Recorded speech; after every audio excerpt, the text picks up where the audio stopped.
the BBA model defines the exposure per kilogram substance handled. So the more substance you handle for a particular operation, then the higher your exposure will be. So that's where this information starts to kick in. What is the application rate per hectare? So there is data for mixing and loading of liquids, granules, and powders. Also data for various spray applications, handheld, ground boom, and also air blast applications in orchards and stuff like that. There's inhalation data. There is also dermal data. As I said, just showed you the sketch with all the patches. This gives rise to a pretty large database of dermal or potential exposure data on the skin. And also the model defines the daily work rate in hectares for various types of applications. So handheld will be 1 hectare, the ground boom will be 20 hectares per day, and air blast will be 8 hectares per day. And also, one important thing, the efficiency of gloves is also defined in the model. We're talking about 99% mitigation. So 1% actually will penetrate the gloves or contaminate your hands. This table here is probably not legible to anybody here in the audience. It just goes to show how we approached this. We just made up a lot of scenarios and compared what the BBA model had to offer and identified worst cases. Just skip that, and this is the outcome. We have found 2 representative worst case scenarios. The first one is for solid products. The highest exposure you will get from tractor mounted ground boom spraying. As I said, it's 20 hectares per day. And if we go to liquid products, we have identified handheld spraying to high targets. So that can be an orchard or in a greenhouse if you have tomatoes are grown on growing tables and you have pretty high targets that you spray at.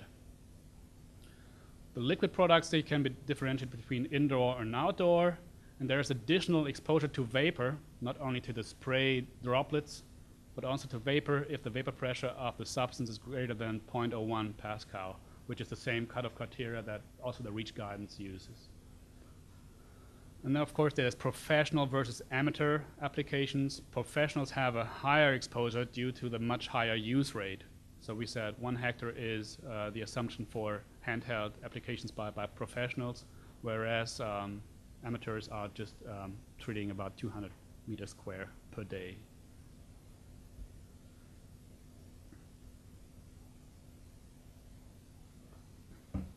One special case, I already introduced the volatiles.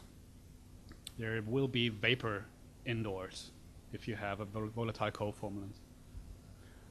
And it actually becomes significant addition to the inhalation of spray droplets as soon as the vapor pressure is greater than 0.01 Pascal.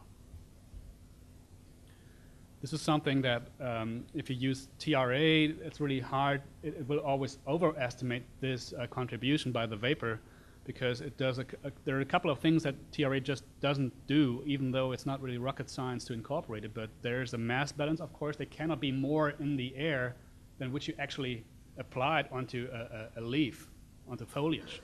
It's just not possible. There has to be a mass balance. So then there is natural ventilation. You have of course, in a greenhouse, if you're indoors, there will be ventilation to have, the gas balance of the plants in there that has to be upheld. So there's natural ventilation. You have a saturated vapor concentration that's just determined by the volatility of the coformulant, and also there's the Raoult's law, which governs the reduction of vapor pressure when a substance is not pure but in a solution. So all this can be done easily, and it's going to be, it is incorporated now in the model. This is just going to show you there's 6 hours of spraying, and you release 1 kilogram into an air volume of 30,000 cubic meters with a ventilation rate of 1 per hour, and we use the instantaneous evaporation model. So whatever you apply onto a foliage will be, whatever is volatile will be immediately released to the air. So that's worst case, but you have ventilation, lost by ventilation, and after 6 hours you're done applying and you leave the room, so exposure ceases here. That gives rise to a maximum achievable time-weighted average of 3.5 milligram per cubic meter. That's vapor. And this can be then reduced by Raoult's law and also the concentration in the formulation.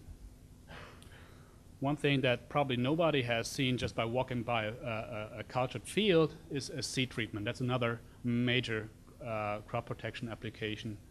I have never seen such a thing here, but I have been told this is called a batch treater.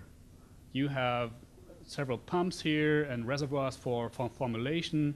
There's going to be a scale on top of that weighs in all the grains, and they drop into these tanks, and then these tanks are flooded with the seed treatment formulation. And then somewhere here behind the wall would be a bagging compartment where the treated seeds, and they're dry and pretty dusty at that point. And they will be, the treated grains will be bagged. This is mostly industrial process. The treatment itself, as you can see, is basically a closed system, so that the exposure is mainly during bagging of the treated seed. So the substance is absorbed to the seed dust. There is a seed treatment specific model. It's called Seedtropics, but it's a proprietary model, so we could not just exploit it and just give it to everybody for free use. So we had to find a workaround. And since this is an industrial process, TRA becomes useful for that particular application, and we used PROC 8A as a surrogate scenario because the bagging is the key step where the highest exposure arises. Because everything else is pretty much closed system, so the bagging really is what we focused on. The bagging is also a worse surrogate for actually sowing of the treated seed, because the bagging involves basically a full shift exposure to the dusty environment, whereas the sowing of the treated seed, you have a hopper mounted to your tractor, and you load this once, and you go to the driving seat, and then you start sowing, and that's basically, you have only a short-term exposure, whereas the bagging is full shift. And there's also another subpopulation that is always assessed under 91.414. This is what crop protection people call workers. These are not manufacturing workers. These are people that are harvesters or people that go into treated cultures for whatever reason and have potential contact to the treated foliage or treated fruits. You've got apple pickers here, and you can see they're wearing light clothing, and I can take my word for it, they're also wearing no gloves. As I said, this is a mandatory assessment to be made for PPP authorizations. What we assume for this, our assessment, is that you have per season, you have 2 applications of the same co-formulant per season. This can easily happen because the co-formulant might be present in various formulations that are applied throughout the various growth stages of the culture. A couple of assumptions that we had to make is, and then they are pretty much in line what has always been done for PPP authorizations. As a dislodgeable foliar residue, that's the key, one of the key exposure determinants for secondary exposure via foliage, the dislodgeable foliar residue, 1 microgram per centimeter square, and this is normalized to the kilogram applied per hectare. And there's also the transfer coefficient of 5,000 centimeters square per hour, and 8 hours per day is the contact time. That's also a lightly clothed person with pretty intimate contact with a treated foliage. So that we're talking worst case here. Another one, that's not a worker, that's a bystander. I was looking for something to explain to you what bystanders are, and found this here in a publication by Matthews and Harmy. This little guy here is a bystander looking on to, this is a ground boom, if you will, and there's a tractor driving down, up and down these lanes. You have the bystander standing downwind from the emission source, and you have, hopefully, of course, the farmer aims on maximum deposition on the culture, but if you have nozzles that are dispersing a fine droplet, you might have airborne drift, and the bystander is exposed to that. There are a couple of assumptions that are made, and they are state-of-the-art for plant protection products. We use the worst case 10-meter drift rate. That's for early orchards. That's fruit trees that are not grown to the full height, so you would have some overspray. And you're standing, looking on in a 10-meter distance, and you getting 11.8% of whatever is applied will be on your skin or potential on your clothing, whatever. So the exposed body surface is 1 meter square. The air concentration is assumed the same as for the operator, and the exposure duration is 5 minutes. What we do assume is that nobody stands in the spray cloud and does not move away. I mean, that's not something we would expect. It might be refreshing, but I think most people have an idea that it's not good to be just standing there. So within the phase 2 now, and I think we've concluded the phase 2. Of course, the development of a draft tool for exposure assessment was the first task, and then we were really aiming at getting something that has a high pass versus fail rate, as Kerry already explained. We did not have too many coformulants where we had actual substance data with respect to the hazard side. So we had actually we picked 11 coformulants that we tested with the tool that became OWB. The DNALs were the one that we did not have. We had published Euclid 4 data for the most part, and I went through these I4 databases and found out what could be a possible NOAL to become a DNAL. So that's rather cumbersome and takes much more time than the actual calculation, but it has to be done, and I think most of the manufacturers are either done doing that or are in the middle of doing it, and they know what I'm talking about. Among these 11 coformulants, there was one that had the lowest DNAs for both inhalation, 0.2, and dermal, also 0.2, with different units. This critical coformulant still passed at an application rate of about 0.4 kilograms per hectare, and that's still quite a lot. And the only personal protective equipment that was required to make it pass at this application rate was gloves during mixing and loading.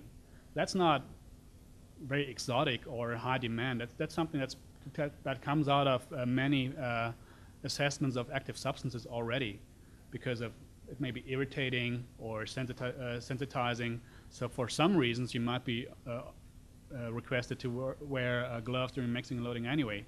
So that was not a huge drawback here. So we expect really a high first-tier pass rate for the typical coformulants. Okay, the principles underlying the models is, of course, that we wanted to use accepted models where possible, because acceptance is already there, so there's no need to make up something new that has to go through an extensive validation phase by authorities or industry. A tiered approach to the use of personal protective equipment with generic PPE efficiencies that was used in that model. I did generic adaptation for the volatile substances used indoors using simple physical chemical equations, so it can be understood by people that need to deal with it. And another principle is that personal protective equipment is not available for amateurs and also not for re-entry workers. That's not amateurs cannot be expected to don gloves or respiratory protective equipment or whatever. So, and re-entry workers typically have no idea what has been applied to the field that they're working in.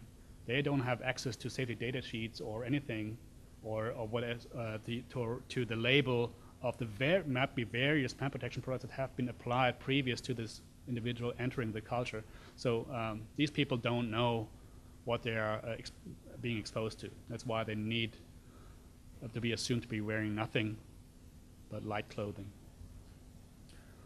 We offer two possible refinements. Basically, it's personal protective equipment and or reduced use rate.